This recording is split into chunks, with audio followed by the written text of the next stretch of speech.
You know what they say, when life gives you lemons, make lemonade. But 50, the guy didn't just make lemonade, he built a lemonade empire. He's gone through some serious rough patches, no doubt. One time, he even stared death in the face. But did that stop him? Nope. He came back, stronger than ever, dropping that banging mixtape Guess Who's Back. The mixtape was fire. It caught Eminem's attention, and the next thing you know, 50 was signing a deal with Shady Records. But 50 wasn't just about making his own music. He loved to share the spotlight. On Shady Records, not only did he drop some sick albums, but he also gave other rappers a chance to shine. He rounded up the likes of Lloyd Banks, Tony Yayo, Young Buck, and even The Game, turning them from nobody to somebody. This just shows that 50 was not selfish. He genuinely wanted his crew to win. And the thing is, 50 did not stop at music. He decided to go and conquer TV and movies too. And guess what? He nailed it. But even with all this success, 50 did not just sit back and relax. He wanted to help the next generation of rappers. He offered advice, mentored them, even though some did not take it the way it was intended. He tried to mentor Chief Keef, Tekashi 6ix9ine, DaBaby, and Pop Smoke. Some of these artists actually tried to listen to 50, while others did not. Today we'll be discussing the rappers that 50 Cent tried to mentor. Let's begin. Well, you know what they say, first impressions can be deceptive. When 50 first came across Chief Keef, his initial vibe was that the rapper was kinda zoned out, not fully there. But 50, being a smart guy, did not just take that at face value. 50 realized that Chief Keef was just a kid and wasn't necessarily lacking in talent. When 50 openly mentioned wanting to mentor Chief Keef, who was just a teenager back then, people were taken aback. Why would he want to help this kid? They wondered. During an interview with Hot 93.7, 50 opened up about this, explaining that he saw a bit of his younger self in Chief Keef. He believed he could help guide the young rapper through the tricky maze of the music business, just like he had done years ago. New record comes out, it's Chief Keef. It's a fuck nigga, that's the shit I don't like. And I'm like, and he was saying stuff on the record that was so Chicago, it was so who he is at the moment, like fake True Religion jeans and shit he don't like. But the real epiphany moment came when 50 Cent heard I Don't Like for the first time. Upon hearing the track, he instantly saw Chief Keef's potential. So he took a leap of faith and collaborated with Keef on their joint track I Hate Being Sober, which dropped around 2012. Then came the first bump in the road. Young Keef, only 17 years old, did not show up for his own music video shoot for Hate Being Sober, leaving 50 Cent and Wiz Khalifa hanging. 50 was not too pleased about this and vented his frustrations out on Twitter. According to 50, Chief Keef's career would not last very long if he continued to pull stunts like this. 50 said the following: Chief Keef did not show up for his own video. I never saw anything like this on the first song. It's not funny. Chief Keef didn't sell any records. They will pull the plug on him, SMS audio. 50 later went on to say, man, he didn't show up. He's so hot in his circle that they felt he could actually do that. He didn't respond. The video still ain't shot. When Chief Keef doesn't show up to the video, did you shoot a video that day? I did. Right. Without him. Look at this. Look, I called him. I talked to them on the telephone like 2-3 times that day, saying, look, you gotta come. Despite the whole drama, 50 Cent publicly forgave Chief Keef for the video shoot snub. He likened Chief Keef to his own son and appreciated his authenticity. He even went on to say that he was a fan of Keef's music. According to 50, his son could have turned out like Chief Keef if he was not as successful. Now let's go back to January of 2013. During this month, Chief Keef shared how he felt about 50 Cent attempting to be his mentor. He went on to say that he does not consider 50 to be a mentor at all. When he was asked about their relationship in an interview, he said the following: nah, we be riding Ferraris together. He's cool. He tells me a lot of stuff, a lot of do's and don'ts, but I don't know who told you that stuff right there. No one can really say why Chief Keef did not jump at the chance to have 50 Cent as a mentor. I mean, it seems like a no-brainer. Having a seasoned artist like 50 Cent in your corner could have been a serious game changer for young Chief Keef. 50's been in the game for a long time, he knows the ropes, and could have offered valuable guidance to Keef. But hey, everybody's got their own reasons, and Keef must have had his. Now fast forward to April 29th of 2020, about 10 years after the whole video shoot fiasco. 50 Cent finally decided it was time to drop the Hate Being Sober video. By the time the video came out, any tension between 50 Cent and Keef was ancient history. The Coachella with Gucci and Chief Keef was there. And he called me and go, yo, he said, yo, my bad. Like, you know, I didn't know. You know what I'm saying? He's saying I was a baby. I was so young that I didn't know what, because he didn't show up to his own video. Right, I remember. We was in the desert with like buggies and all this other shit. He was like, I'm like, where you at? Me, Wiz Khalifa? No Chief Keef. It's like you put out Wankster, this is your in the club record, and you're not showing up to the video. It was an ill experience. But I never held it against him because I knew he didn't understand what was going on. This was a failed attempt by 50 to mentor a rapper, but this did not stop him from trying to help others. So, the saga of 50 Cent trying to mentor the controversial rapper Tekashi 6ix9ine was one heck of a roller coaster. 50 took on this mentoring gig with the best of intentions, hoping to steer Tekashi towards success. 6ix9ine this and 6ix9ine that, niggas on my But as things unfolded, it seems like Tekashi veered a bit off the path that 50 had envisioned. From the get-go, 50 and Tekashi clicked.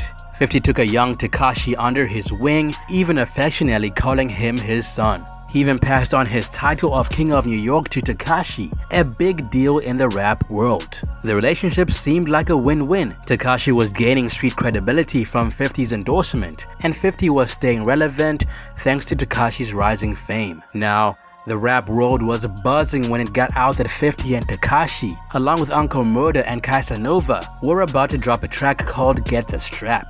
The track was even set to debut in an episode of Power, a TV show produced by and starring 50 Cent. Matter of fact, I'ma smack fire out you, boy. Are you dumb? I'ma beat the brakes off you, boy. They all got together in Brooklyn to shoot the video, and it was pretty wild. 50 rocking a scary mask, Tekashi on top of a cop car, waving a weapon around. Fans went nuts for this video. And honestly, Tekashi riding around in a cop car was probably a sign of things to come. But then things took a weird turn. During the video shoot, some random guy in a Porsche with New Jersey plates began firing off rounds near the set. Everyone was okay, thank God, but the incident got a ton of media attention. Keep in mind that this was during a time when Tekashi 6ix9ine was dissing everybody. So word on the street was, Tekashi 6ix9ine's days were numbered. Even after all this drama, 50 kept his sense of humor. He shared a video on Instagram of 6ix9ine taking a leak against a wall during a break in filming. Then around September of 2018, 50, who's always been pretty upfront, took a jab at Tekashi's fashion choices. He was baffled by Tekashi's shiny jacket at the Latin Grammys, which reminded him of P. Diddy. This led 50 to question 6ix9ine's sexuality. Using his pet name for Tekashi, he joked about his son maybe being gay. So back in September of 2018, Tekashi decided to fire back at 50 Cent's fashion comments, but in a fun, playful way. He recreated scenes from 50 Cent's iconic music videos, namely In the Club and Candy Shop, and posted them on Instagram. He even jokes in the captions about going back to 50 Cent's career, asking if anybody wants something. Go, shawty, it's your birthday. Find me in the club, bottle full of bub. Look, mommy, I got the X, 50 Cent, being the master troll himself, took the joke in stride. He gave a nod to 6ix9ine's talent and began calling him his baby boy. He even claimed that Tekashi was getting away with doing stuff that P. Diddy's kids could not pull off. We are backstage in Dublin after the show. I call you fucking with 50 on that stage. And I am so devastated. I am devastated. My son has on a sparkling jacket. He has a sparkling jacket like Puffy. And he says he no longer wants to be the king of New York. Oh, man. Does this mean 6ix9ine's gay? Does this mean my son is gay? Does this mean my child is Get gay? the strap, 6. Are you people having a good day? Because I just found out my son is gay. The friendly banter kept rolling, with 50 Cent even remaking famous movie posters to include Tekashi. Despite their initial comments about Tekashi's sparkling jacket, their relationship seemed to be all good. But then things got real. Around November of 2018, Tekashi got arrested and ends up testifying against the 9 Trey Bloods gang. After all of that went down, 50 began backing away from Tekashi. Even though they used to be tight, 50 made it very clear that he would not be answering any of Tekashi's calls. Hey, has 6ix9ine reached out to you from jail? No, I haven't spoken to him. Really? Would you answer? Yeah, no. No. You wouldn't even be curious. That was your son, Fifth. Yeah, I know, but this is mother's child now. After you do shit like that, you your mama's child. Don't call me. Don't call me. Fast forward to around August of 2020, 50 drops a bombshell during an IG live session. He said he would choose Tekashi over his own biological son, Marquise Jackson. You see your son yet? Nah, I ain't heard from 6ix9ine. He's his mother's child now. He told on everybody. He better than Marquise though. I take him before I take my actual father. This was a very big deal because 50 and his son have had a pretty rocky relationship. And remember, this is the same son who tried to smear 50's name and claimed 50 was not supporting him, even though 50 was giving him $6,700 a month. That's more money than a lot of people make. All the shit that he accomplished. That's not me. Why the fuck am I talking about him then? Because it makes no sense. I do not care about that. I do not care how much you love in the club, how much you love Gears Last Night, I love myself. I do not care, bro. Ain't shit for you because you grew up in a fucking 13-bedroom house. Nigga, I've been in that house. That shit don't mean nothing. Then around 2021, Tekashi admits during an interview that he and 50 are not talking anymore. The last time they talked was when 50 tried to get him a lawyer while he was locked up. 50's view of Tekashi had changed ever since Tekashi snitched on his own crew. Despite all the drama and controversy, 50 still believed that Tekashi could still sell records. In an interview with Angie Martinez around 2020, he spoke about Tekashi and said, "There's nothing that will stop him from selling records." After that, Tekashi tried to troll 50 even further, but by then 50 had moved on to better things. And that's where Pop Smoke comes in. Baby, welcome to the party. I'm off the Myers. That's why I'm over. During the pandemic, 50 and Pop Smoke ended up meeting in an office where they began to talk about the music business. Throughout the chat, 50 Cent noticed that Pop Smoke was always messing with his phone. At first, 50 thought that Pop Smoke was not paying attention to anything he was saying, but eventually 50 Cent realized that Pop Smoke was writing down his wise words. In 50's own words, "I met him, we were talking, and I was like, yo, I'm watching him, right? He keeps playing with his phone. These little niggas play with their phone all the time. I'm like, yo, what the f is wrong with this?" And then eventually 50 Cent realized that Pop Smoke was taking notes. Where you going next? You see Pop Smoke, that was one of my favorites, man. I like that nigga, man. I swear to God, I really like that nigga, man. I met him, we was talking, and I was like, yo, I'm watching him, right? This nigga keep playing with his phone. Like, you know, these little niggas play with their phone all the time, bro. I'm like, yo, what the is wrong with this nigga, right? I'm going, what the fuck he keep playing with his phone for, right? I'm in a meeting. I swear to God, it's really what happened, man. The nigga Pop Smoke come to see me, right? He go, yo, they sitting in there, him and his man, right? He go, yo, look, he on the phone. He like, yo, what you say? He go, he looking at his phone. I'm like, what the fuck is wrong with this little nigga, right? I'm like, yo, hold up. I get up, because I'm trying to see what the fuck is he doing, right, with his phone. Like, he keep looking at his phone. I swear to God, the nigga was writing what I said down.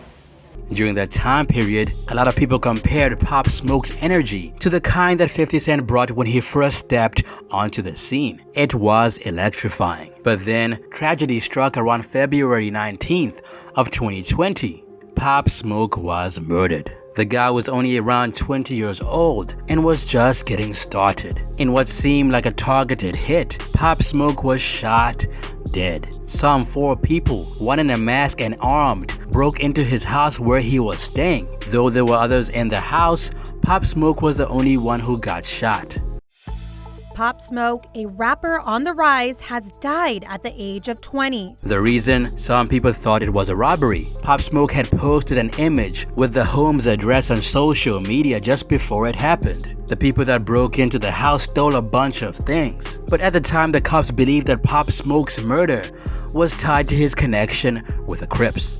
The attack went down in a $2.5 million crib in the Hollywood Hills, which Pop Smoke had rented. The house belonged to Teddy Mellencamp from the Real Housewives of Beverly Hills and her husband, Edwin Arroyave. And I know I'm probably butchering those names. The cops got a call about the home invasion around 5 a.m. and when they got there, they found Pop Smoke in critical condition. They rushed him to a hospital, but he died a few hours later. After Pop Smoke passed away, the cops rounded up several folks in the house, but let them go later. The guys who did it, all 4 of them got away. After Pop Smoke passed away, his record label Republic Records was pretty shook up. They said the loss was tragic, and they sent out their thoughts to his family, friends, and fans. They said the following: "We mourn this loss together." 50 was gutted. Just when he thought he had found the right person to mentor, that person passed away, and he said the following: "I lost Pop Smoke before he could get it." Fast forward to March of 2020, and 50 steps up as his mentor. 50 wanted to keep Pop Smoke's legacy going and decided to take over and finish Pop Smoke's album. The album was called Shoot for the Stars, Aim for the Moon. 50 became the executive producer of the album and said the following: "Listening to Pop Smoke on the move, I made up my mind. I'm gonna executive produce and finish his album for him." Then around July of 2020, Pop Smoke's star ascends. Pop Smoke's album came out, and it was an instant hit. The album had about 19 tracks and collabs with several artists including 50 Cent himself. The album nailed the top spot of the Billboard 200 right after its release, selling about 250,000 copies in its first week alone. 50 Cent also dropped a feature on the track Woo. Then in that same month, a rift emerged. After celebrating the album's success, 50 Cent dropped a bombshell. He wasn't happy with how Pop Smoke's team were handling the project. He went on Instagram to express his disappointment and decided to back off from the project. This definitely put a damper on the relationship between 50 Cent and Pop Smoke's team. In 50's own words, "I'm not liking how the guys involved with Pop's project are handling things. I got it to this point. It's gonna be a #1 album. That's good enough, right? I'm gonna be unavailable moving forward. Peace." Now, just as 50's connection with Pop Smoke was dying, another one began to form between him and DaBaby. I needed some shit with some bop in it. Now, DaBaby and 50 Cent finally met in New York. DaBaby had been a student of 50 for a long time, so for him, meeting up with 50 was like discovering gold. It was a turning point for DaBaby. At the time, he felt like the music industry was against him, so DaBaby needed all the help he could get. DaBaby shared this news on social media and said the following: "Somebody I have been studying for a minute lent me a few hours of his time today. Niggas is so scared to let me in the room, they f***ed around and let me end up in the room with 50 Cent. Big mistake. Beyond grateful for the game, couldn't have come from a better source. Now watch me put this shit to use." 50 Cent then said the following: "I lost Pop before he could get in. This one already got it. And he listened. I'ma teach him all the mistakes I made so he can be better than me. This is hip hop." This mentorship was kinda like a passing of the torch, similar to 50's relationship with Pop Smoke. Now, this mentorship was not going to be easy for 50, especially considering all of DaBaby's controversies. There's a darker side to DaBaby's story. He's been linked to some really serious incidents, like a fatal shooting in 2018 in Huntersville, North Carolina, and a few suspected assault cases. He's even admitted to having a violent reputation, which has cost him some opportunities. That's why he turned to 50 Cent for advice. Then, around the end of July 2021, DaBaby stepped on a landmine. He faced backlash from the LGBTQ+ community, losing a bunch of fans and endorsements in the process. Fellas, lights up. Fellas, if you ain't Like, put your cell phone like let's be real. Despite 50's mentorship, it seemed like DaBaby still had a lot to learn, but 50 Cent was not deterred. He stuck with DaBaby through the storm, believing in his talent. He even brought DaBaby on stage at the Rolling Loud Festival in New York on October 28, 2021, a big comeback moment for DaBaby after an earlier controversy.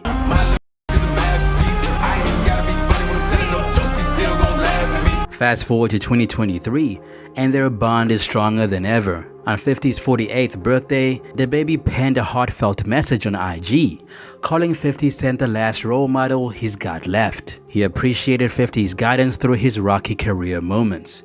Just a month prior, on June 7, 2023, the duo was spotted hanging out in New York. I guess at the end of the day, 50 finally found a worthy mentee. So, wrapping this up, 50 has been one real deal mentor, trying to hand out nuggets of wisdom from his own roller coaster career.